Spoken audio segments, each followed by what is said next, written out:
1 week after my wife and I had routine checkups, the doctor called me. I need to talk about your wife. I saw her at the clinic yesterday. Drop everything and come now. It is life or death.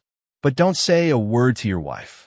When I arrived and saw, before we continue, subscribe to the channel and tell us in the comments what city you're watching us from.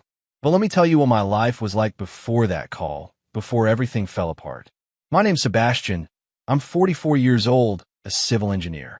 I've been married to Alicia for 18 years. 18 years I thought were solid, built on trust and true love. We had a house in a quiet neighborhood with a small garden where Alicia grew white roses and jasmine. Every morning we had coffee together before I left for work. She'd make me breakfast, toast, scrambled eggs, orange juice. She always smiled, always gave me a kiss on the cheek before I went out the door. Our routine was predictable, yes, but I loved it for that. There was no drama, no big fights. Alicia was my partner, my best friend, the person I thought I'd grow old with. On weekends, we'd go to the market together, buy fresh vegetables, meat for the week. Sometimes we'd treat ourselves to an imported wine. On Saturday nights, we watched movies on the couch. She'd rest her head on my shoulder. I'd stroke her hair. Everything seemed perfect. I worked at my own construction company with my partner Fabian. We'd known each other since college. We'd built that business from scratch, project by project, sacrificing nights and weekends for years until we became a respected firm. We had contracts with the government, with private companies. Things are going well, very well. I earned enough to give us a comfortable life. Alicia didn't have to work, although she sometimes helped with the company's administration, checking invoices or coordinating payments with suppliers. Fabian came to the house often, had dinner with us. Alicia would cook those stews he loved. We'd joke, laugh, talk about future projects. He was like a brother to me, and Alicia was always nice to him, cordial. Nothing out of the ordinary, nothing that would ever make me suspect there was anything more than friendship between them. The routine checkups had been my idea. I was 44, Alicia 42. I want to make sure we were both healthy. Blood pressure, cholesterol, glucose, all that. We went to the lab together on a Monday morning. They drew our blood. We did the full workup. We left there holding hands, stopped at a coffee shop, and had croissants with coffee. I remember she was radiant that day. She was wearing a light green dress that looked beautiful on her. She smiled at me. She looked me in the eyes. She squeezed my hand across the table. Everything was normal. Everything was perfect. But then that call came. Tuesday at 3 p.m., I was reviewing the blueprints for a new building we were going to construct in the north part of the city. My cell phone vibrated on the desk. I saw the name, Dr. Mendez. I answered, expecting him to tell me everything had come out fine on our tests. Sebastian, I need you to come to the clinic right now. His tone wasn't his usual one. It wasn't that professional yet friendly tone he normally used. There was something urgent, something that gave me goosebumps. What happened, doctor? Did something go wrong with the tests? I have a talk to you about Alicia. I saw her here at the clinic yesterday.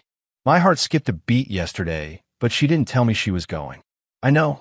That's why I need you to come. Drop whatever you're doing and come immediately.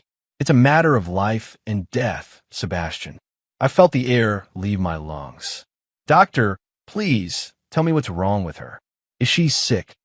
Is it something serious? There was a silence on the other end, a silence that lasted too long. Then his voice dropped to almost a whisper, not a word to your wife. This is crucial. Don't tell her we spoke. Don't mention anything about this call. Come straight to my office. Just you. And he hung up. I sat there staring at the phone. My hand was shaking. My heart was beating so hard I could hear in my ears. Life or death? What could be so serious? Cancer? Something with her heart. Why had she gone alone? Why didn't she tell me anything? And the strangest thing of all, why was the doctor forbidding me from talking to her? I grabbed my car keys. I left the office without shutting down the computer, without putting away the blueprints. Fabian looked up from his desk across the room. Where are you going? We have the meeting with the investors in an hour. I have an emergency. Cover for me. I didn't wait for a reply. I ran down the stairs. I got in the car. I started it. My thoughts were a mess. Terrible images he flashed through my mind. Alicia in a hospital bed. Alicia getting chemotherapy. Alicia telling me she had months to live. I couldn't breathe properly. I drove fast, too fast, dodging cars, honking. The clinic was 20 minutes from my office. I got there in 12, parked badly, taking up 2 spaces. I didn't care. I ran to the entrance. The receptionist recognized me. "Mr. Sebastian, Dr. Mendez is waiting for you. Office 3. I walked down that white hallway that smelled of disinfectant. My legs felt like lead. I knocked on the door. "Come in." I entered. Dr. Mendez was sitting behind his desk. He had a manila folder in front of him. He looked at me with a serious expression. Too serious. "Sit down, Sebastian." I sat. My hands were sweating. "Doctor, please, tell me what's wrong with Alicia." He took a deep breath, opened the folder, took out some papers, put them in front of me. They were lab results. I scanned them, but the numbers and medical terms meant nothing to me in that moment of panic. Alicia came yesterday. The doctor began alone. She asked me to do a specific test for her. "What kind of test?" "A pregnancy test." The world stopped. "Pregnancy." I repeated. The word sounded strange in my mouth. "But we're not trying. Sebastian." His voice was firm now, professional, direct. "The result was positive. Your wife is pregnant. About 3 months." I felt a mix of confusion and something like joy, but I don't understand how. I mean, we weren't planning it. But then Sebastian interrupted me. His eyes looked at me with an intensity that made me shut up. "You had a vasectomy 5 years ago." And that's when everything inside me froze completely. The sentence hung in the air like a verdict, like a bomb that had just exploded inside my head. The doctor was watching me, waiting for a reaction, but I couldn't move, I couldn't speak, I couldn't even blink. "Vasectomy," I finally repeated. My voice sounded hollow, as if it were coming from far away. "Yes, 5 years ago after you decided you didn't want children." "Exactly," Dr. Mendez said. "That's why I called you. That's why I needed you to come without Alicia knowing." I looked at the papers on the desk, the numbers, the dates, the positive result. Pregnant, 3 months. Impossible. Medically impossible. "There must be a mistake," I said. My brain refused to process what this meant. "Maybe the test is wrong. Maybe, Sebastian." The doctor leaned forward. "There's no mistake. I ran 3 different tests, all positive. Your wife is pregnant, and you had a successful vasectomy 5 years ago. I checked your file. The post-op analyses confirmed 0 sperm. 0. The word echoed in my head. 0. 0 chances. 0 chance that baby was mine." Then I could finish the sentence. I couldn't say it out loud. Saying it would make it real. The doctor nodded slowly. "I'm so sorry, Sebastian. I thought you had to know." I got up from the chair. I needed to move. I needed air. I walked to the office window. Outside, people were walking normally. Cars were passing. The world kept spinning as if nothing had happened. But my world had just shattered into 1,000 pieces. "Does she know?" I asked without turning around. "Know that I had the vasectomy?" "Of course she knows. She was with you when you had it done." I closed my eyes. Alicia knew. She knew perfectly well that I couldn't have children, and yet there she was, 3 months pregnant, coming to the clinic alone to confirm something she must have already suspected. "Did she say anything?" I asked. "When she came yesterday, did she mention anything about how this happened?" "No, she just asked for the test. When I gave her the positive result, she was quiet for a moment. Then she smiled. She said it was a wonderful surprise that she couldn't wait to tell you." A wonderful surprise. The words burned inside me. I left the office without saying goodbye. I walked down the hall like a zombie. The receptionist said something to me, but I didn't hear her. I got to the car, sat down, closed the door, and then, only then did I let reality hit me with its full force. Alicia was cheating on me. My wife, the woman with whom I had shared 18 years of my life, the woman to whom I had entrusted everything, my heart, my home, my future, was cheating on me. And not only that, she was pregnant with another man's child. My hands trembled on the steering wheel. I wanted to scream. I wanted to hit something. I wanted to turn back time and wake up from this nightmare. But it wasn't a nightmare. It was real as the papers the doctor had shown me, as real as the baby growing in my wife's womb. I started the car. I drove aimlessly through the city. I needed to think. I needed to understand when it had started, who he was, how I hadn't noticed. All the questions crowded my mind without answers. But then, as I was driving, I started to remember little details, things that didn't seem important at the time, but that now, under this new, terrible light, took on a completely different meaning. The last few weeks, Alicia had been different, more distant. When I got home from work, she'd be on the couch with her cell phone. Before, she'd greet me at the door. Before, she'd ask me how my day had been. Now she barely looked up. "Hi, love," she'd say without emotion and go back to her phone. Her phone, now that I thought about it, she protected it as if it were gold. Always screened down, always with a password. Before, she'd let me use it if I needed to look something up quickly. Now, if I touched it even by accident, she'd grab it immediately. "It's mine," she'd say with a forced smile, as if I were a stranger. And the outings, God, the outings. I'm going to the gym with Eugenia. I'm going shopping with the girls. I have an appointment at the beauty salon. Always an excuse, always a reason to be out of the house. I never suspected anything because I trusted her, because in 18 years she had never given me reason to doubt. I remembered a night 2 months ago. I came home early, around 6. Alicia wasn't there. I called her. It took 3 rings for her to answer. When she did, her voice sounded agitated. "Where are you?" I asked. "At Eugenia's." She wasn't feeling well. I came to help her. "Do you want me to come over?" No. I'm almost done. I'll be there in an hour." She arrived 2 hours later. Her hair a bit disheveled, her makeup smudged. "Eugenia's better," she said and went straight into the shower.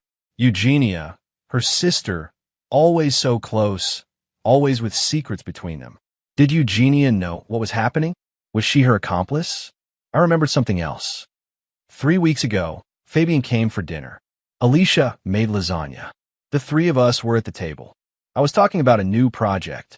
Alicia and Fabian exchanged a look. It was quick, almost imperceptible, but I saw it. At that moment, I didn't give it any importance. I thought maybe they were bored of hearing me talk about work, but now, that look took on a terrible meaning. I slammed on the brakes. I was in an empty parking lot near the river. I got out, walked to the edge. The water ran dark and cold. I sat on a bench. I took out my cell phone. I had 3 missed calls from Fabian, 2 messages from Alicia. The first one said, "Love, where are you? Fabian told me you ran out of the office." The second, "Are you okay? Call me." The hypocrisy. My stomach hurt just thinking about answering her, talking to her, pretending everything was fine when my world had collapsed. What was I supposed to do? Go home and confront her, yell at her, demand she tell me the truth. But a part of me, a stupid, desperate part, still wanted to believe there was an explanation, that maybe the doctor was wrong, that maybe there was some strange medical possibility no one knew about, that maybe there was no maybe. The numbers didn't lie. Science didn't lie. My wife had betrayed me in the most profound way possible. I took a deep breath. I needed a plan. I needed to know more before I did anything. If I confronted her now, she'd deny everything. She'd make up some story.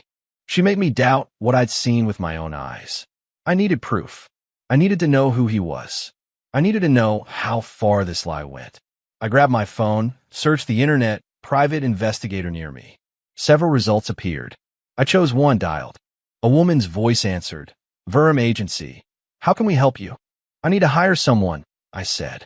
My voice sounded strangely calm to follow my wife. There was a brief pause. "I understand. Can you come to the office tomorrow morning? We need some details and a photograph. I'll be there at 8. I hung up. I looked at the river. The sun was starting to set.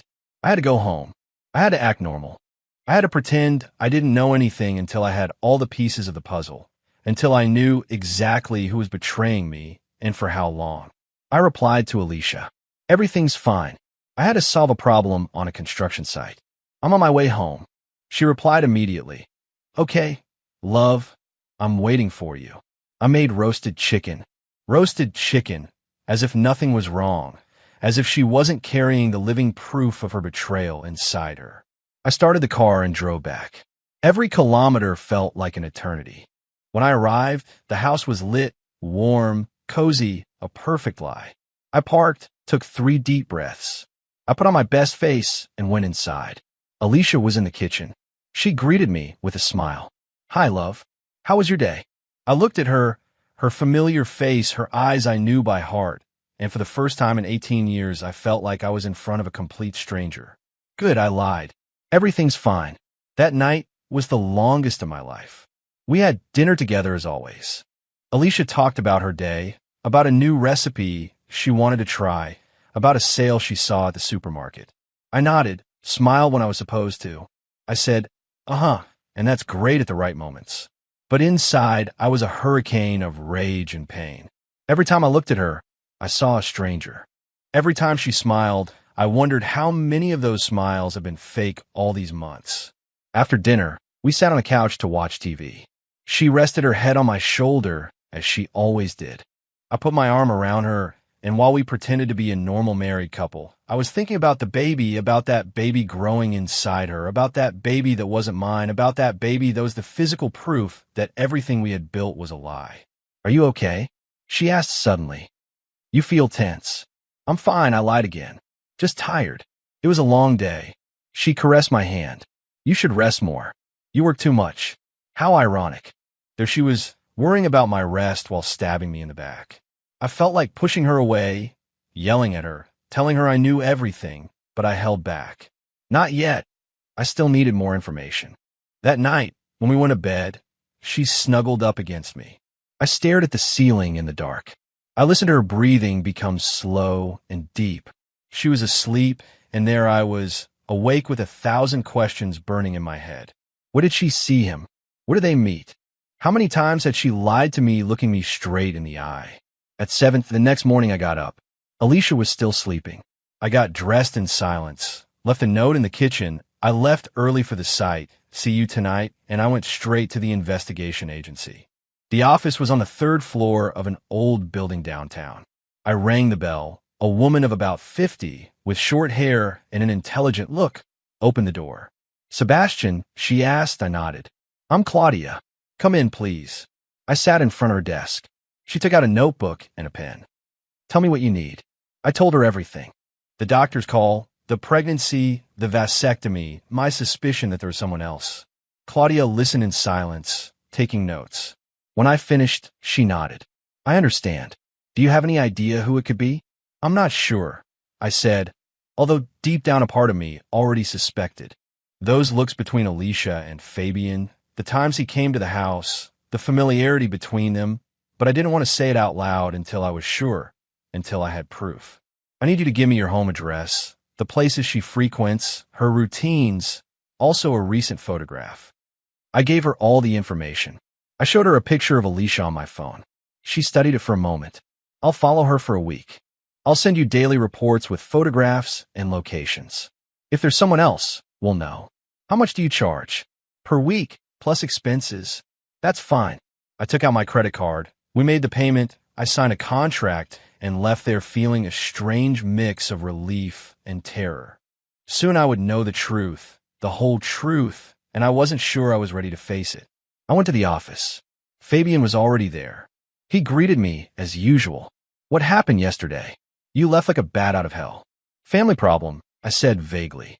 It's resolved now. He nodded. Good. I need you to review the plans for the Central Avenue project. The investors want changes. We spent the day working.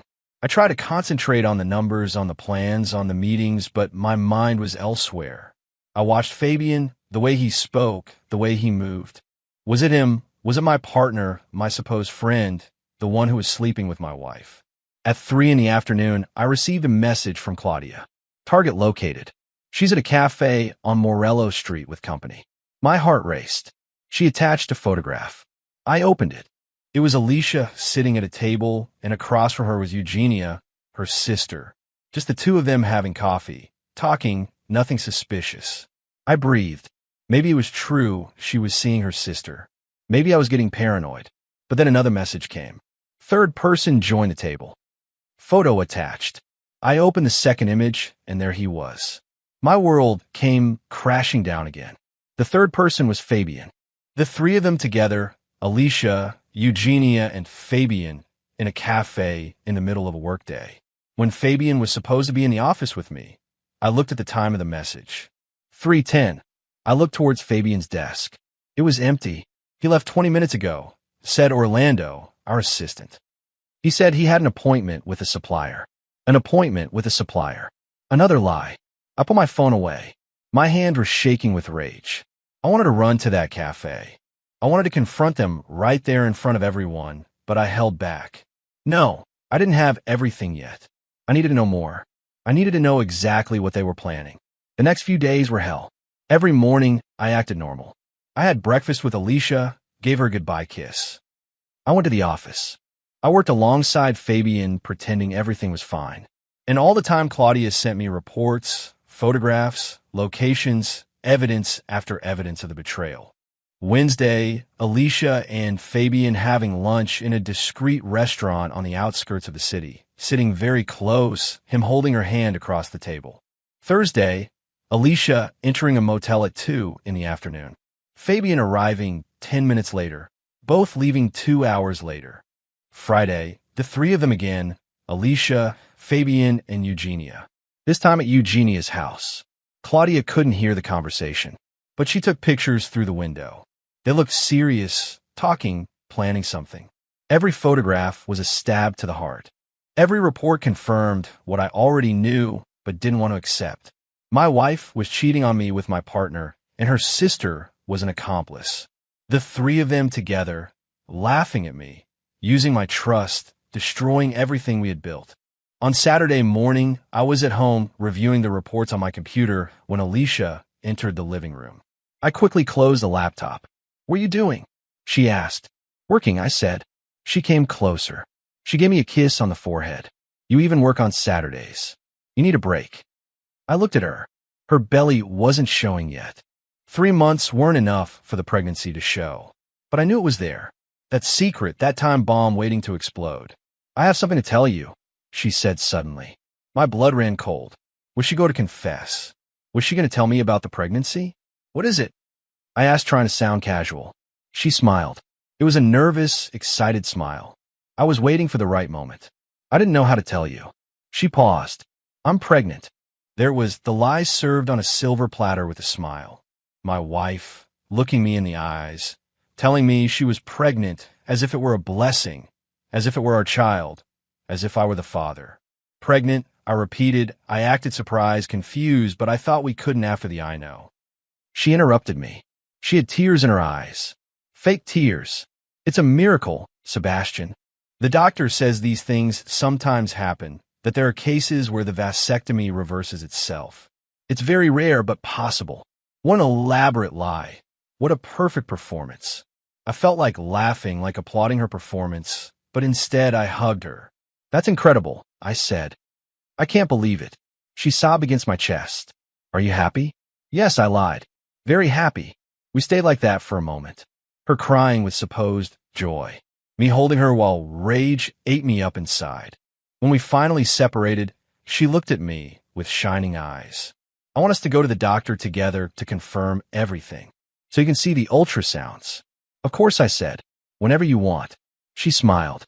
On Monday, I already made an appointment for 10 in the morning. I nodded on Monday. Perfect. By then I would have all the information I needed. By then I would have already spoken with my lawyer. By then I would have a plan. That night, while Alicia slept beside me, I took out my cell phone. I wrote to Claudia. I need to know everything. Who they're talking to, what they're planning. I want recordings if possible. I don't care about the cost. She replied within minutes. "Understood. I'll get you what you need." I put the phone away, looked at Alicia sleeping. She looked so peaceful, so innocent, but I already knew the truth. And soon, very soon, she would know that I knew. And then this castle of lies would come crashing down, and I would personally make sure she paid for every second of betrayal. On Sunday afternoon, I received the package that would change everything. Claudia met me at a cafe far from my neighborhood. I arrived on time. She was already there with a large manila envelope on the table. I sat across from her. There were no greetings. She got straight to the point. "I got what you asked for," she said, pushing the envelope towards me. "But I'm warning you that what you're about to see and hear isn't easy." I opened the envelope. There were photographs. Many. Alicia and Fabian kissing in the motel parking lot. Alicia and Fabian entering an apartment I didn't recognize. More photos of the meetings with Eugenia, But what really mattered was on the small USB drive inside. I managed to place a microphone in your wife's purse, Claudia explained.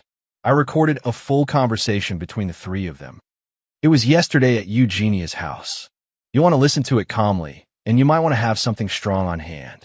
I paid her the rest of the money in cash, took the envelope, left the cafe, went straight to my car. I couldn't wait, I needed to know. I connected the USB to my laptop, found the audio file, opened it, and what I heard shattered me in ways I didn't know were possible. Alicia's voice was clear. Are you sure it's going to work? Fabian's voice completely. I've already talked to the lawyer. If he accepts that the baby is his, everything is easier. During the pregnancy, we stay married. You have access to everything. Accounts, properties, the company, Eugenia's voice. And after, Fabian again. After the birth, we file for divorce. Alicia gets half of everything, including his share of the company. I, as a partner, buys half. He's out, and you and I, my love, get to keep everything. My love, he called her my love. To my wife, the son of a bitch called her my love. Alicia laughed. A laugh that sounded cruel to me. He's so naive. He never suspected a thing. When I told him about the pregnancy this morning, he almost cried with happiness. Poor fool. Poor fool. That's what she called me. My wife of 18 years called me a poor fool. Eugenia spoke. And what if he asked for a paternity test? There was a silence. Then Fabian, he won't. He trusts her too much. Besides, she's already put that story of the medical miracle in his head. He swallowed it whole. The three of them laughed. They laughed at me, at my trust, at my love, at everything we had built. Alicia continued. In 6 more months, this will be over. We have the baby. We use it to get everything we can during the divorce, and then you and I start our life together with his money. It's perfect. And what about me? Eugenia asked. Fabian, we've already talked about this. We'll give you $100,000 for your help, and then we go our separate ways. No contact. We can't risk him suspecting anything. $100,000. They were going to pay my wife's sister $100,000 to help destroy my life. The recording continued. They talked about timelines, about how Alicia would pretend to be the perfect wife for the next few months, about how Fabian would continue to act as my friend and partner while stabbing me in the back. They talked about properties, investments, bank accounts. They had everything calculated, every detail, every step. They had studied me as if I were an engineering project. And I, the engineer, had been too blind to see the blueprints. The recording ended. I sat in the car, unable to move. My hands were shaking, rage burned inside me. I wanted to scream, I wanted to destroy something. I wanted to go find them and make them pay right then and there, but no. I couldn't lose control. Not now. Now I needed to be smarter than them, colder, more calculating. I took out my cell phone, looked through my contacts. I found the name I needed. Elias Moreno, lawyer, the best in the city, specializing in divorces and corporate fraud. I had met him years ago on a project. I dialed his number. Sebastian, he answered surprised. I haven't heard from you in a while. Elias, I need your help. Urgent. Can you see me tomorrow morning? Of course. What happened? I can't talk on the phone. I'll explain everything tomorrow, but I need absolute discretion. Understood? Come to my office at 7 in the morning before my assistant arrives. I hung up. I took a deep breath. On Monday morning, I would see Elias. I would show him everything, the photos, the recordings, Claudia's reports, and together we would create a plan to take everything from them before they could take it from me. I went back home. Alicia was in the kitchen preparing dinner. She greeted me with a kiss. Where have you been? I called you like 3 times. I went out to clear my head. I needed to think. Think about what? About the baby, about us being parents. It's a lot to process. She hugged me. I know. I'm nervous too, but we're going to do it right. Together. Together. One empty word from her mouth. I nodded. I hugged her back, and as I held her, I thought about the recording. About her words. Poor fool. I smiled against her shoulder. They would see who the fool was. That night we had dinner and watched a movie. We acted like the happy couple we no longer were. When we went to bed, she fell asleep quickly. I stayed awake planning, going over every detail, every move I would make. At 6 in the morning, I got up, got dressed in silence. Alicia was still asleep. I left another note. Early meeting. See you at the doctor's appointment at 10. And I left. Elias's office was on the 20th floor of a corporate building. I arrived exactly at 7. He opened the door for me personally. Come in, we have total privacy. We sat in his office. I took out the laptop. I showed him everything, the photos, the reports, and finally the recording. Elias listened in silence. His expression grew more serious with each second. When it finished, he leaned back in his chair. This is serious, he said, but it's also pure gold for us. With this evidence, we can not only protect your assets, but also sue them for fraud. What do you recommend? Elias opened a notebook. He began to write. First, we need to move your assets before they realize. Second, we have to secure your share in the company. Third, we prepare a divorce lawsuit with all this evidence. And fourth, he paused. We can go after Fabian legally. Fraud, conspiracy, breach of partnership agreement. How much time do you need? Give me a week, maybe 2. I need to prepare everything perfectly. In the meantime, you continue to act normal. Don't change anything in your behavior. Don't let them suspect. In today's appointment with the doctor, go. Act excited. Make them believe everything is going according to their plan. While they think they have you under control, we'll prepare the counterattack. I left Elias's office feeling different. I was no longer the victim. I was no longer the fool who swallowed the lies. Now I was the hunter, and they, without knowing it, were already in my trap. At 10 o'clock sharp, I arrived at Dr. Mendez's office. Alicia was already there, sitting in the waiting room. She looked radiant in a light yellow dress. She greeted me with a huge smile. I'm so nervous, she said, taking my hand. I smiled back at her. Me too, but my nerves weren't from excitement. They were from pure, contained rage. Rage I had to hide behind a perfect mask. They called us. We went into the office. Dr. Mendez looked at me with a strange expression. He knew the truth. He knew that baby wasn't mine, but professionally he had to act normal. Congratulations to both of you, he said in a measured voice. We're going to do an ultrasound to see how everything's going. Alicia laid down on the exam table, lifted her blouse. The doctor put the cold gel on her belly and began to move the transducer. A blurry black and white image appeared on the screen. There it is, the doctor said, pointing. 3 months exactly. Everything looks good. Alicia squeezed my hand. She had tears in her eyes. Do you see it, love? Our baby. Our baby. The biggest lie I had ever heard in my life. I nodded. It's beautiful. The words tasted like poison in my mouth. The doctor gave us the routine instructions. Prenatal vitamins, monthly appointments, special care. I listened and nodded. Alicia asked questions about diet, about exercise, about everything a future mother would ask. She played her part to perfection, and I played mine. We left the office. In the parking lot, Alicia hugged me. Thank you for being here. Thank you for being so wonderful. I stroked her hair. I'll always be here for you. Another lie, but a necessary one for now. The next few days were a play. I was the happy husband. She was the pregnant wife. Fabian was the supportive friend and partner who congratulated us effusively. What incredible news, he said when Alicia told him at a dinner we organized at home. Sebastian, brother, you're going to be a father. I can't believe it. He gave me a hug, a Judas hug. I returned it. I'm still in shock, I said, but happy, very happy. During that dinner, I watched how Alicia and Fabian interacted. They were careful. They never looked at each other for too long, never sat too close, but I knew their secret.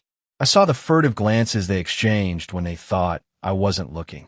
I saw how she served him more wine, how he thanked her with a smile that lasted a second longer than normal.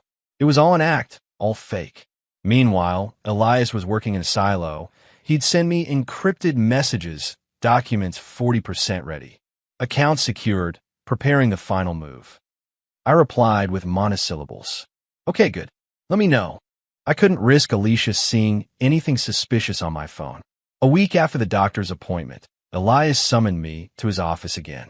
I went at 6 in the morning. He showed me a thick folder. It's already, he said. Your share in the company is already protected through a trust we established 3 days ago. Legally untouchable. I transferred 80% of your liquid assets to international accounts. I left only what was necessary in the local accounts so as not to raise suspicion. And the company. Here's the interesting part. Elias smiled. A sharp smile. I reviewed the partnership agreement you signed with Fabian years ago. There's a clause you probably don't even remember. Clause 15. Section B. Any partner who engages in dishonest conduct, fraud, or acts that harm the company's interests can be immediately removed without compensation. I felt a spark of hope. Does that apply here? Absolutely. Fabian is having an extramarital affair with his partner's wife. He's conspiring to take your share of the company through deception. That's dishonest conduct at its finest. With the recordings and evidence you have, we can activate that clause. He loses everything, his share, his position, everything. When can we do it? Whenever you say, but I recommend waiting a little longer. Let them think they're winning. The more confident they are, the harder the fall will be. I agreed. How long? 2 more weeks. That gives us time to tie up all the loose ends, to prepare the lawsuits, and for them to completely relax. 2 weeks, 14 more days of pretending, 14 more days of fake smiles and empty hugs. But it was worth it, because after those 2 weeks, their world would collapse. That night, I came home and found Alicia cooking. I made your favorite, she said. Grilled steak with potatoes. It smelled delicious. We had dinner together, talked about names for the baby. She suggested names. I nodded. I like them all, I'd say. Inside, I was thinking about how in 2 weeks, that baby would no longer be my problem. Sebastian, she said, suddenly becoming serious. I have to ask you something. What is it? I want us to put the house in my name, too. Right now, it's only in your name. But if we're going to be a family, I think it should be in both our names for security for the baby. There was the first real move. They wanted to start taking control of the assets. I smiled. Of course, love, that makes sense. I'll go to the notary tomorrow. She lit up. Really? Thank you. You're the best husband in the world. The best husband in the world who was going to leave her with nothing. The next day, I went to see Elias. I told him about Alicia's request. He laughed. They're in a hurry. That's good. It means they're nervous. Tell her you need a few weeks to sort out the papers with the notary. Bureaucratic procedures. She'll believe it. I did exactly that. Alicia frowned. A few weeks. I thought it would be faster. It's the government, I said, shrugging. Everything takes time, but I've already set it in motion. Don't worry. She accepted, although she didn't seem convinced. That night, I heard her talking on the phone in a low voice. She was in the bathroom. I got close to the door. No, not yet, she was saying. He says it takes time, but he promised me he'll do it. Pause. I know. I want to hurry everything up too, but we can't push him too much or he'll suspect. Another pause. Okay, I'll see you tomorrow. I love you. I love you. She said I love you to Fabian from our bathroom, in our house, while I was just feet away. The level of audacity was impressive. The days passed slowly. Every morning, I woke up next to a woman who was betraying me. Every day, I worked alongside a man who was conspiring against me. But I was no longer the fool I had been. Now, every smile I gave them was calculated. Every word was part of a larger plan. One afternoon, Fabian asked me to review the contracts for a new project with him. We were alone in the office. He talked about numbers, deadlines, profits. I looked at him and thought about the recording about his voice saying, "Poor fool," about how he planned to take my own company from me. Are you okay? He asked me. You seem distracted. I'm fine, just thinking about the baby, about how everything's going to change. He smiled. A smile that was meant to be friendly. It's going to be amazing, brother. You're going to be a great father.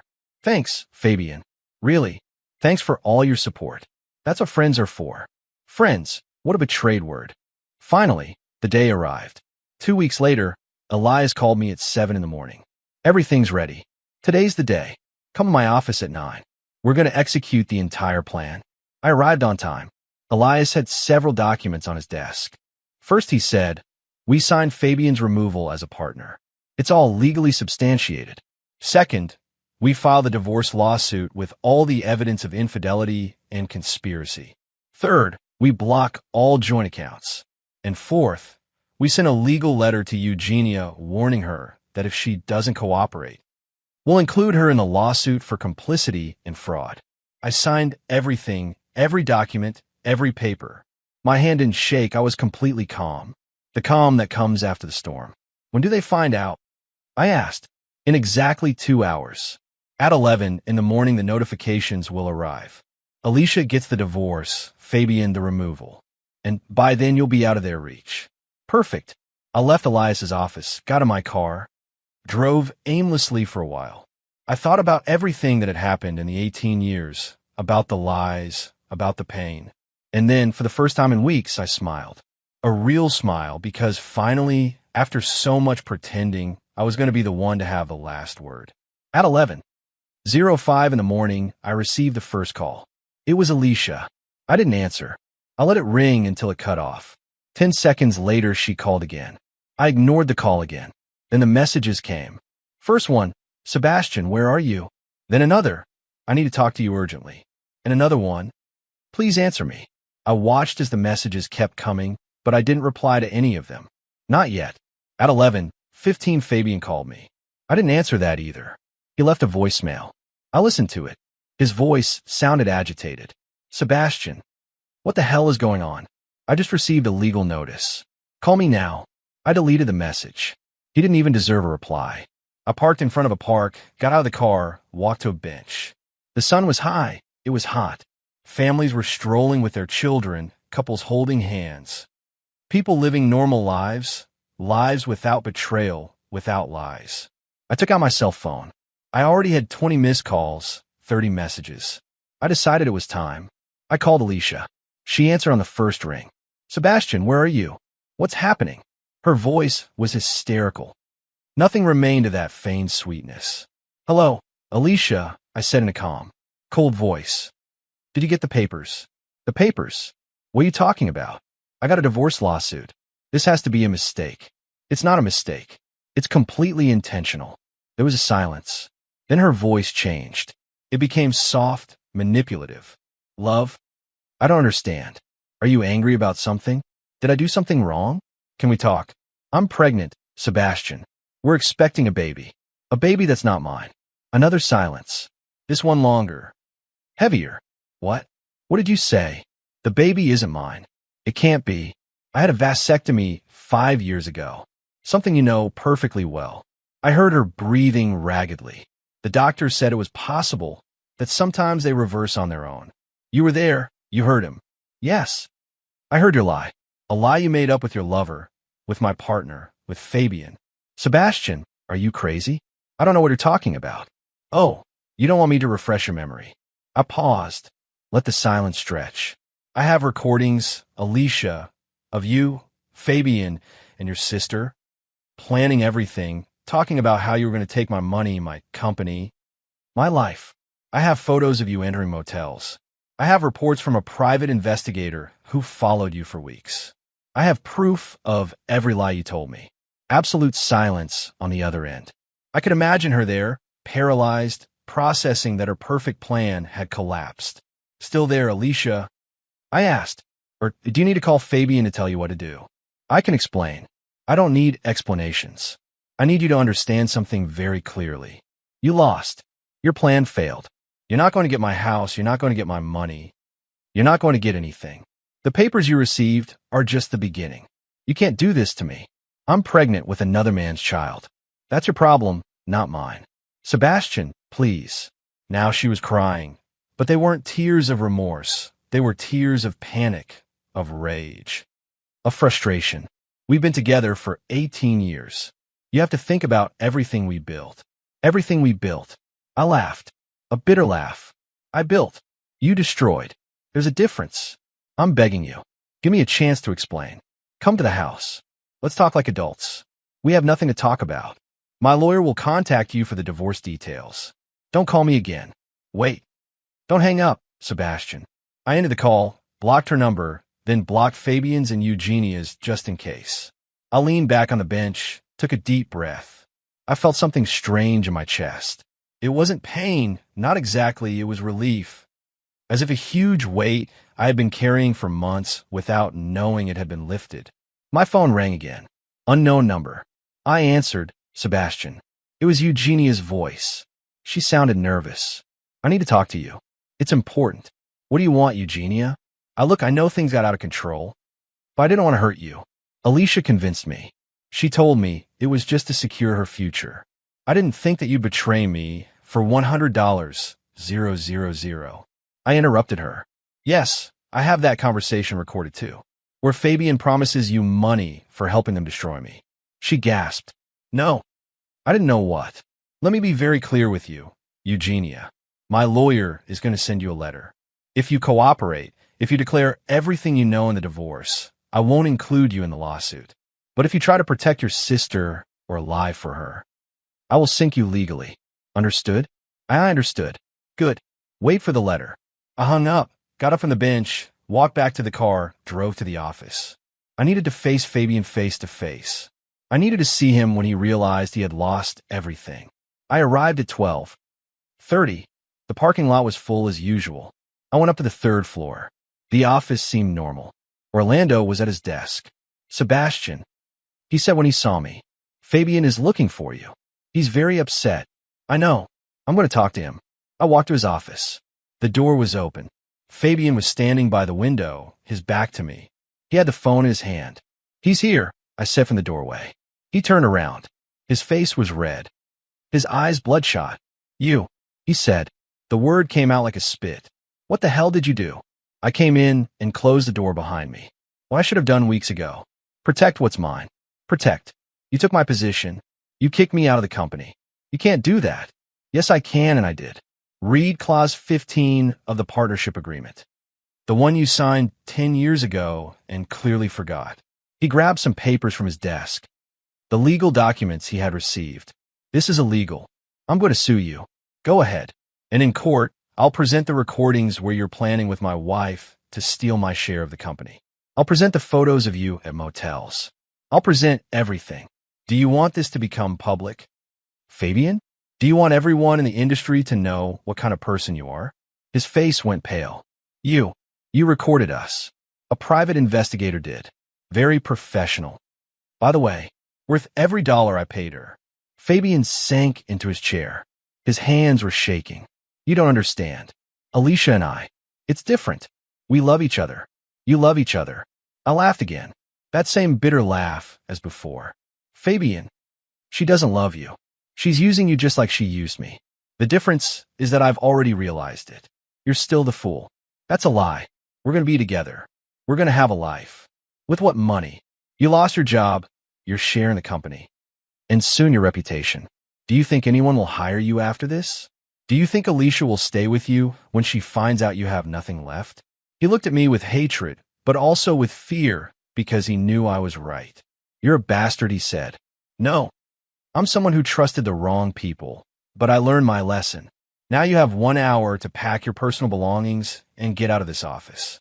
Security will escort you, and if I see you near here again, I'll call the police. You can't just throw me out like trash. I built this company with you, and you betrayed it for a woman and for ambition. Actions have consequences. Learn to live with yours. I left his office. Orlando looked at me with wide eyes. He had clearly heard part of the conversation.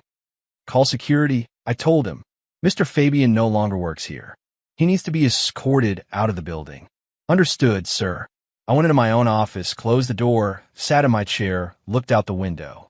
The city stretched out before me. Buildings, streets. Life going on as always. And for the first time in weeks, I felt like I could breathe. There are no more lies, no more acting, no more pain pretending everything was fine. My phone vibrated. It was a message from Elias. Fabian out. Alicia notified. Accounts blocked. Everything executed according to plan. Good job. I replied. Thanks for everything. I leaned back in the chair, closed my eyes.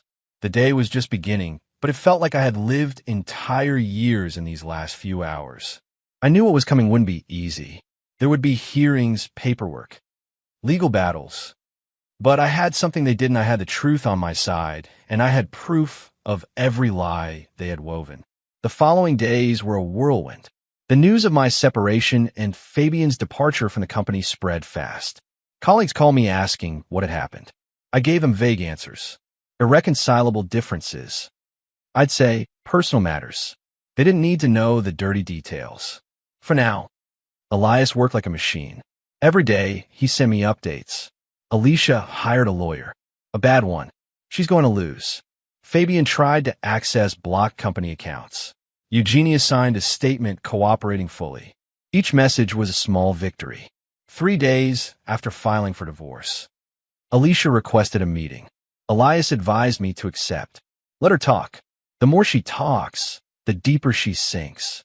We agreed to meet at a neutral cafe. I arrived first, sat at a table in the back, ordered a black coffee. I waited. Alicia arrived 10 minutes late. She looked terrible. Deep dark circles. Unkempt hair, a wrinkled dress. Nothing remained of that radiant woman who pretended to be pregnant with a miracle. She sat across from me without a greeting. "Thanks for coming," she said in a dull voice. "You have 15 minutes," I replied, looking at my watch. My lawyer recommended this conversation be brief. She took a deep breath. "Sebastian, I know I made a terrible mistake. I know I hurt you, but I need you to understand. I don't need to understand anything. The facts are clear. You cheated on me. You conspired with my partner to rob me. You got pregnant by him. There's nothing to understand. It wasn't like that." Her eyes filled with tears. "At first, yes, we were happy. But over time you changed. You became distant. You worked all the time. You were never home. I felt lonely. So the solution was to sleep with my best friend and plan to destroy me financially. Very logical. I didn't plan it like that. Fabian and I grew close unintentionally. He was there. When you weren't, he listened to me. He made me feel important. I have recordings that say otherwise. Recordings where the three of you plan every detail. Where you laugh at me, where you call me a fool. So save the drama." Alicia looked down. Tears rolled down her cheeks. "I'm sorry. I'm really sorry. I know there's no excuse, but please don't leave me with nothing. I'm pregnant. I'm going to have a baby. A baby by Fabian. He should support you." "No. Fabian has nothing. You left him jobless. Penniless. How are we going to survive? That's your problem. You should have thought of that before you betrayed me." She looked at me with a mix of desperation and hatred. "You're that cold. 18 years mean nothing to you. They meant everything until I found out they were a lie. Don't project your lack of conscience onto me. Alicia, you destroyed this, not me. You're going to regret this," she said, her tone changing completely. It was no longer a plea. It was a threat. "I'm going to fight. I'm going to get a good lawyer. I'm going to take half of everything. Try it. My lawyer has proof of adultery, conspiracy, and fraud. In this country, that nullifies any rights you think you have. You won't see $1 from me." I stood up, left a 20 on the table to pay for my coffee. "See you in court, Alicia. Have a good day." I left the cafe without looking back. I heard her sobbing, but I didn't stop. I no longer felt anything for her, not love, not hatred, just indifference. And that indifference was the most liberating thing I had felt in months. 2 weeks later, we had the first hearing. The courthouse was cold, the walls gray. Rows of wooden chairs. Alicia arrived with her lawyer, a man in his 60s who looked tired of life. I arrived with Elias. We sat on opposite sides. We didn't look at each other. The judge entered. A middle-aged woman with a serious expression. "Divorce case. Sebastian versus Alicia. Proceed." "Mr. Moreno." Elias stood up, presented the evidence methodically, the photographs of Alicia and Fabian entering the motel, the private investigators' reports, the audio recordings where they planned everything, the pregnancy test that confirmed the baby wasn't mine, the clause in the partnership agreement that justified Fabian's removal. Alicia's lawyer tried to object, tried to argue that the recordings were illegal, that they had been obtained without consent.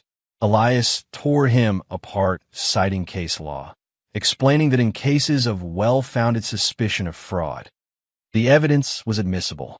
The judge agreed. Alicia was crying. Her lawyer whispered things in her ear, but it was useless. The evidence was overwhelming. After a 2-hour hearing, the judge issued a preliminary ruling. "Considering the evidence presented," said the judge, "the divorce is granted on grounds of proven adultery and conspiracy to defraud. Mrs. Alicia is not entitled to alimony or division of property. Mr. Sebastian retains all his assets. Custody of the minor, when born, will be determined by a paternity test. If it is confirmed that the biological father is Mr. Fabian, He will be legally responsible. Final hearing in 30 days to formalize. She banged the gavel. It was over. Alicia sobbed louder. Her lawyer consoled her uselessly. I left the courtroom with Elias. Out in the hallway, he shook my hand. Congratulations, he said. You won clean. Thanks to you. No. Thanks to you having the cool head to collect evidence before acting. A lot of people get carried away by emotion and lose. He was right.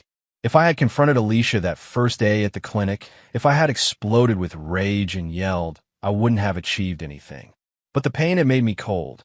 Calculating, and that coldness saved me. That afternoon, I went to the office. Orlando greeted me with a smile. Sir, 3 new contracts came in, big projects. It seems Mr. Fabian's departure didn't affect the company's reputation. Excellent. Review them and let me know. I went into my office. Sat down, looked around. The space felt different without Fabian on the other side. Cleaner, more honest. I took out my phone. I had a message from Claudia, the investigator. I saw the news from the trial. I'm glad everything worked out. If you need anything else, you know where to find me. I replied, thanks for everything. Your work was impeccable. I put the phone away, opened the computer. I had emails to check, projects to supervise. Life went on, and for the first time in a long time that life was only mine. No betrayals, no lies. That night, when I returned home, I found it empty. Alicia had taken her things while I was at the courthouse. The closet empty, the bathroom without her products.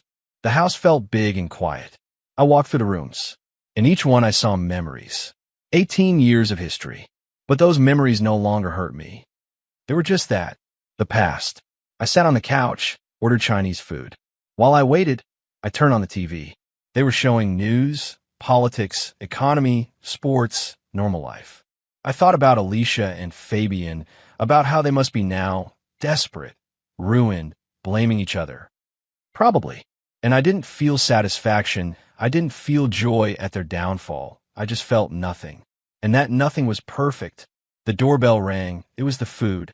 I paid, ate alone watching television. The fried rice was good, the spring rolls crispy. Simple, easy, quiet. After months of chaos. Tranquility was the only thing I needed. The next day, I got a call from Eugenia. I hesitated to answer, but I did. Sebastian, what do you want? I just wanted to apologize, really. I know it's no use. But I'm sorry. Alicia is my sister, and I let myself be convinced. It was a terrible mistake. Why are you calling me? Because you need to know something? Alicia and Fabian broke up. They fought after the hearing. He blamed her for everything. She blamed him. It was ugly. Very ugly. That doesn't surprise me. Alicia is doing very badly. Sebastian, she has no money. No job. She's going to have a baby alone. I'm helping her. But, Eugenia, stop right there. Alicia made her choices. Now she lives with the consequences. It's not my problem, and honestly, it shouldn't be yours either. She used you just like me. There was a silence. Then she sighed. You're right. I just wanted you to know. Now I know. Thanks for calling. I hung up. Eugenia had a good heart. But she was naive. Alicia would manipulate her until she got everything she could out of her. But that was no longer my battle. I got my life back. What they did with theirs was their decision. A month after the preliminary hearing. The day of the final hearing arrived. The sky was gray that morning. It threatened to rain. I dressed in a dark suit. Great tie. I got to the courthouse half an hour early. Elias was already there waiting for me. Ready? He asked. More than ever. We entered the courtroom. Alicia was already sitting with her lawyer. She looked worse than last time. Thinner despite the pregnancy, which was now slightly noticeable. Deeper dark circles, clothes that had seen better days. She looked at me when I entered. Her eyes were empty, defeated. The judge entered. We all stood. She reviewed the final documents. I have reviewed the entire case, the evidence, the statements. Does the defense have anything to add? Alicia's lawyer stood up. Your Honor, my client acknowledges the facts. She accepts the proposed sentence. We only ask for consideration given her state of pregnancy and her current financial situation. Mr. Moreno. Elias stood up. The plaintiff maintains his position. There is no legal or moral obligation for support. given that the pregnancy is the result of proven adultery with an identified third party. The judge nodded. Understood. I will now proceed to deliver the final judgment. She banged the gavel. The marriage between Sebastian and Alicia is declared dissolved on grounds of adultery. All assets remain the property of Mr. Sebastian. There is no obligation for alimony. Mrs. Alicia must vacate the marital property within 15 days. Regarding the unborn child, once a paternity test is performed, the biological father will assume legal responsibilities. Case closed.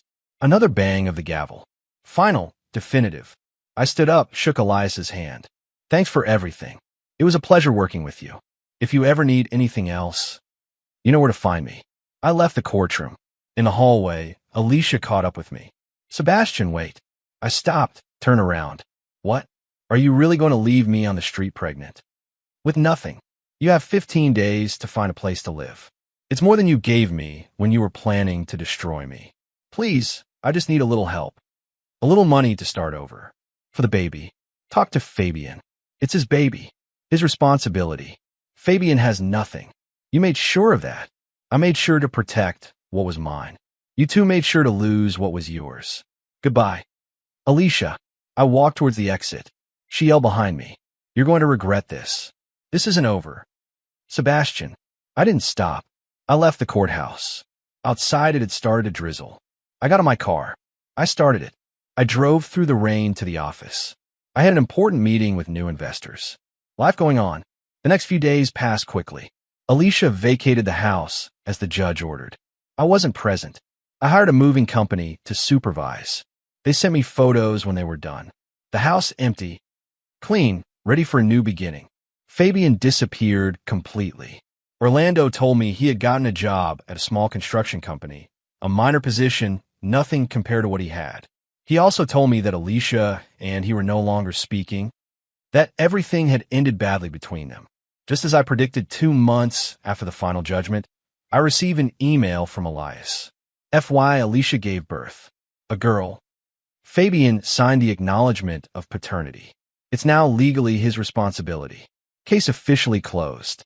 I read the email twice.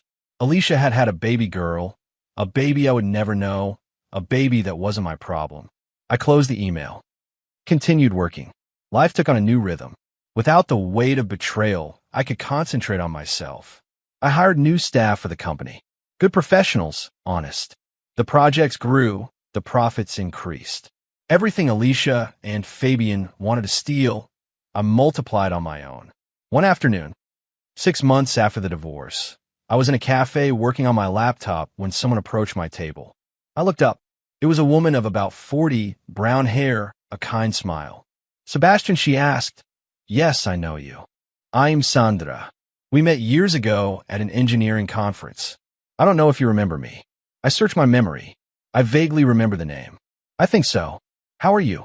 Good. I saw you here and wanted to say hi. Can I sit for a moment? Sure. She sat down. We chatted. It turned out she was also an engineer. She worked independently. She had her own consulting firm. She was intelligent. Direct. No games, no masks. We talked about projects, about the industry, about life. I heard about your divorce. She said at some point, I'm sorry. Don't be sorry. It was the best thing that could have happened. She smiled. What a healthy attitude. A lot of people get stuck in resentment. I was close, but I decided it wasn't worth carrying that around. We kept talking. 1 hour turned into 2, into 3. When I realized it was already night. I have to go, Sandra said, but it was very nice talking to you. Same here. Would you like to do it again? Maybe dinner as friends. I looked at her. There were no ulterior motives, no manipulation, just an honest invitation. I like that, I said. We exchanged numbers. She left. I stayed a moment longer thinking. For the first time in months, I felt something like hope. It wasn't love. Not yet, but it was the possibility of something new, something real. That night, in my new apartment, smaller, but more honest than the house I shared with Alicia, I prepared dinner simple pasta with tomato sauce, red wine. I sat on the balcony. The city glowed below, the lights, the traffic life. I thought about everything that had happened, about the doctor's call, about the pregnancy that wasn't mine, about the lies, about the plan to destroy me, about the hearings, about the sentence, and I realized something important. It didn't hurt anymore. The memory was still there, but without the sting, without the poison. Alicia and Fabian had tried to take everything from me, my money, my company, my dignity. But in the end, all they managed to do was set me free. Free from a dead relationship, from a false friendship, from a life built on lies. I took a sip of wine. The taste was good, rich, honest. I took out my phone. I wrote to Sandra. How about Friday? I know an excellent Italian restaurant. She replied quickly. Perfect. I love Italian food. I smiled. I put the phone away, looked at the stars that were barely visible between the city lights, and for the first time in almost a year, I felt that the future wasn't a threat. It was a promise. A year after that call from Dr. Mendez that changed my life, I found myself in a completely different place. Not just physically, but emotionally. The new apartment had become my real home, simple, tidy, with no ghosts of the past. I chose every piece of furniture myself.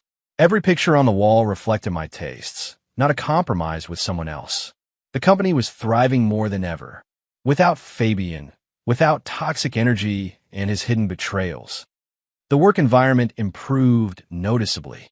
I hired Pablo, a young but brilliant engineer, as my new junior partner, hardworking, loyal, the qualities I thought Fabian had but never did. The contracts for the mall project are ready. Pablo told me that morning. They just need your signature. I reviewed the documents. Everything was perfect. I signed. Excellent work. You keep showing why I chose you. He smiled. Thanks, Sebastian. I'm learning a lot working with you. Orlando came in with coffee. Sir. Mail arrived. A certified letter. I took it. It was from the courthouse. I opened it curiously. It was a notification. Fabian had filed a lawsuit against me for wrongful termination. He was asking for $200,000 in compensation. I laughed. Literally, I laughed out loud. Bad news? Asked Pablo. No, just someone who doesn't accept his consequences. I put the letter away, wrote to Elias. Fabian sued me. Can you handle it? He replied in minutes. With pleasure. He's going to lose again. Don't worry. I didn't worry. Fabian could try whatever he wanted. The evidence of his betrayal was irrefutable. Any judge would see his lawsuit for what it was. A desperate attempt to get money. That afternoon, I had a date with Sandra. We had been going out for the last 8 months. Nothing rushed, nothing forced. Just two people getting to know each other without haste. Without hidden agendas. I picked her up at her office. She was wearing a lavender dress that looked beautiful on her. Ready? I asked. Ready, where are we going? It's a surprise. I drove to the outskirts of the city, to a small restaurant overlooking the lake. We had been talking about going there for weeks. When we arrived, the sun was beginning to set. The sky was painted with oranges and pinks. It's beautiful, Sandra said as we walked to our table. We had a slow dinner, grilled salmon, fresh salad, white wine. The conversation flowed naturally. She told me about a difficult project with a complicated client. I gave her advice. We laughed. It was easy, honest, real. Can I ask you something personal? Sandra said at some point. Sure. Do you ever think about her? About your ex-wife? I consider the question sometimes, but not with pain. It's more like remembering a movie I saw a long time ago. I know it happened, I know it was real, but it doesn't affect me anymore. That's very healthy. A lot of people get stuck in the past. I was close to getting stuck, but I decided my life was worth more than resentment. She took my hand across the table. I'm glad you got over it, because the man I know now is someone incredible. I smiled. You're incredible too. After dinner, we walked along the lake shore. The fresh air, the sound of the water, the stars beginning to appear. Sandra stopped and looked at me. Sebastian, I want you to know that this is real for me. What we have. I don't have any agenda. I just want to get to know you, to be with you. I know, and it's real for me too. We kissed. A gentle, honest kiss, without complications, without hidden lies. When we separated, she was smiling. We should do this more often. Definitely. I took her back to her house. We said goodbye with another kiss. I drove to my apartment feeling lighter than ever. Life had taken a turn I never expected, but it was a good turn, better than I imagined. 2 weeks later, Orlando gave me some news. "Sir, I heard from an acquaintance that your ex-wife is working in a restaurant as a waitress." I didn't say anything for a moment. Then I asked, "How is she?" "They say she's not doing well, that the baby cries a lot, that Fabian doesn't help her, that she barely has enough money." Part of me felt something like pity, but it was small, very small. "Thanks for telling me, Orlando." I didn't investigate further. I didn't look for details. Alicia's life was no longer my concern. She had chosen her path. Now she was living the consequences, just as I had chosen mine and was living the results. A month later, Elias called me. Fabian's lawsuit was dismissed. The judge didn't even give him a hearing. He said it was frivolous and without merit. Perfect. I also found out something else. Fabian is being investigated for tax fraud. It seems he didn't declare income from side jobs for years. He could face charges. Karma, I said simply. Exactly. Everything comes back. Sebastian, it always comes back. He was right. Alicia had lost her marriage, her house, her stability. Fabian had lost his job, his reputation, his future. Eugenia had lost the relationship with her sister because she finally understood she had been manipulated and I had won my freedom. 6 months later, Sandra and I decided to move in together. It wasn't an impulsive decision. We talked about it at length. We weighed the pros and cons. But in the end, we both knew it was the right step. We found a larger apartment with space for both of us, with a study for her, with a large balcony where we could have breakfast on Sundays. On moving day, while we were arranging boxes, Sandra asked me, "Do you ever regret how you handled everything with your ex?" No, I did what I had to do. I protected myself. I protected what I had built, and if I had been softer, they would have one. You were smart, cold, but fair. I wasn't cold. I was strategic. There's a difference. That night, in our new home, we toasted with champagne. "To new beginnings," Sandra said. "To new beginnings," I repeated. We drank. And as I did, I thought about the whole journey. From that doctor's call to this moment. It had been a year of pain, of betrayal, of terrible discoveries, but it had also been a year of growth, of learning, of liberation. Alicia taught me that blind trust is dangerous. Fabian taught me that not all friends are loyal. Eugenia taught me that family can betray you for money. But Sandra was teaching me that honesty still existed, that it was still possible to build something real with someone. The people who tried to destroy me ended up destroying themselves. And I, the supposed fool, ended up stronger, wiser, happier. Because in the end, those who weave betrayals live trapped in their own webs, and those who choose the truth, even if it hurts, find freedom. I looked at Sandra. She was smiling at me.